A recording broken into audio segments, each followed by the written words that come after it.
तो मित्रों, जहां तक कल एक विषय हमारे जयवीर सिंह जी ने उठाया था कि फतेहपुर गांव की 40 एकड़ जमीन, देखिए एक प्रावधान है और जो प्रावधान है उसके बाहर हम कभी जाते नहीं हैं। आखिर किसी भी सामाजिक काम के लिए, खास करके गौरक्षा आदि के लिए एक प्रावधान है हमारा, जो गौ चरान की जमीनें हैं उनको किसी गौ संवर्धन के काम के लिए लीज पर दिया जा सकता है। कोई जमीन बेचते नहीं है। आज भी हमने एक स्पेशल नीति बनाई है, कोई भी नई गौशाला बनाए तो नई गौशाला के लिए गांव के लोग प्रस्ताव पारित करें, पंचायत कोई संस्था वहां गौशाला बनाने के लिए प्रस्ताव पारित करके दे, फिर हम गौ सेवा आयोग और हमारा एनिमल हस्बेंड्री डिपार्टमेंट ये उनके लिए एक एग्रीमेंट करते हैं और बाद में उनको जो भी वहां इंफ्रास्ट्रक्चर, चारदारी हो, शेड हो और साल भर का गौ चारा जो उनको चारा चाहिए उसका पैसा उनको तुरंत देते हैं। और आपकी जानकारी के लिए बजट के सब ज्ञाता यहाँ बैठे हैं, पिछले वर्ष उससे पहले 40 करोड़ के आसपास बजट होता था गौ रक्षा गौ संवर्धन के लिए। अब पिछले वर्ष हमने गौ संवर्धन के लिए केवल इन बातों को लेकर के जो बेसहारा गौवंश बाहर घूमता है इनकी व्यवस्था करने के लिए कुछ आगे बढ़े, तो हमने उस बजट को 10 गुना 400 करोड़ रुपया किया है। 400 करोड़ रुपया, और वो 40 करोड़ जो हर बार का होता था वो तो हमने एक किस्त में भेज दिया। बहुत जल्दी एक किस्त 40 करोड़ रुपया वर्तमान गौशालाएं जो गौचारे की उनको भी हम भेजने वाले हैं। और साथ में जो नई गौशालाएं आ रही हैं, ये कुछ प्रस्ताव आए हैं डिप्टी कमिश्नर के माध्यम से, वहां सब जगह हमने आश्वस्त किया है कि ये पैसा हर गौशाला नई खुलने वाली जितना पैसा उनको चाहिए वो हम देंगे। तो ऐसी जो फतेहपुर गांव की पंचायत की 32 एकड़ जमीन है वो गौशाला को देने के लिए प्रस्ताव पारित सर्वसम्मति से पारित हुआ है, उपायुक्त को भेजा है, विचाराधीन है। एक संस्था सामने आई है और भी कोई संस्था आएगी, उनको भी हम ये जो है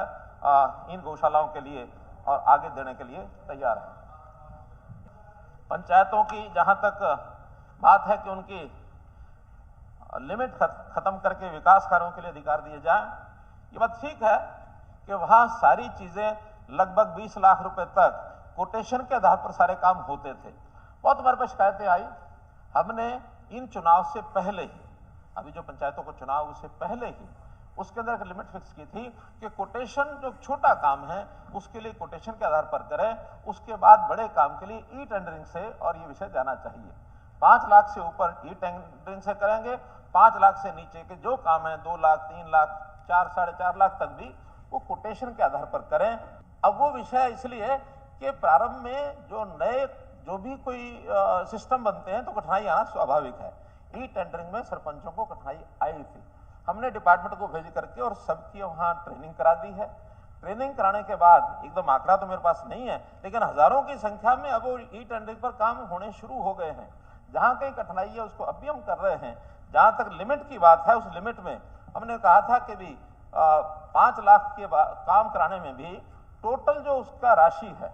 वो उसकी बजट की 50% उस पर अपने काम करा सकता है, छोटे काम, और 50% बड़े कामों के लिए रखा जाए। फिर विषय है कि कुछ गांव तो ऐसे हैं जहां है ही सारे छोटे छोटे काम, बड़े हैं ही नहीं, उसमें भी हम प्रावधान कर रहे हैं। बहुत जल्दी उसका पत्र पहुंच जाएगा, अगर नहीं गया तो देवेंद्र जी को पता होगा कि अब हम उसको और रिलैक्स कर रहे हैं कि अगर कहीं 5 लाख से बड़े काम नहीं है, ज्यादा काम 5 लाख से कम है, तो हर संस्था यानी पंचायत बीडीपीओ से, पंचायत समिति सीओ से, जिला परिषद डिप्टी कमिश्नर से अनुमति लेकर के उससे ज्यादा काम भी अगर छोटे हों तो वो करवा सकते हैं। उनको स्पेशली जो भी कोई कोटेशन पर काम आएंगे, डिमांड पूरी होगी, उस कोटेशन के हिसाब से कर सकते हैं। कई जगह पर रेट्स तय करने की भी कुछ कठिनाई आई थी कि डिप्टी कमिश्नर की जो कमेटी है वो रेट तय करती है, वो कहीं कम हो जाते हैं, कहीं ज्यादा हो जाते हैं, बंधन होता है, इसी रेट पर करना है तो बहुत ठेकेदार इस कारण से भी नहीं आते हैं। अब हमने वो भी छूट दे दी है कि इस रेट को आपको जो HSR का रेट है उस पर स्टिक करने की जरूरत नहीं है। जो स्थानीय तौर पर रेट है एक कमेटी बनेगी, उस रेट के हिसाब से वहां अपना तय करें, लेकिन एक जिले में तो कम से कम एक रेट हो ताकि कहीं भी इस प्रकार की मिसमैनेजमेंट ना हो जाए कि कहीं ईंटें 6,000 रुपए 1000 मिल रही हैं तो कहीं 8,000 रुपये 1000 मिले, कहीं 10,000 रुपये 1000 मिले। तो उस जिले का जो रेट है वो फिक्स करके और अपने हिसाब से उस रेट को वो तय कर सकते हैं ताकि कोई कठिनाई ना आए।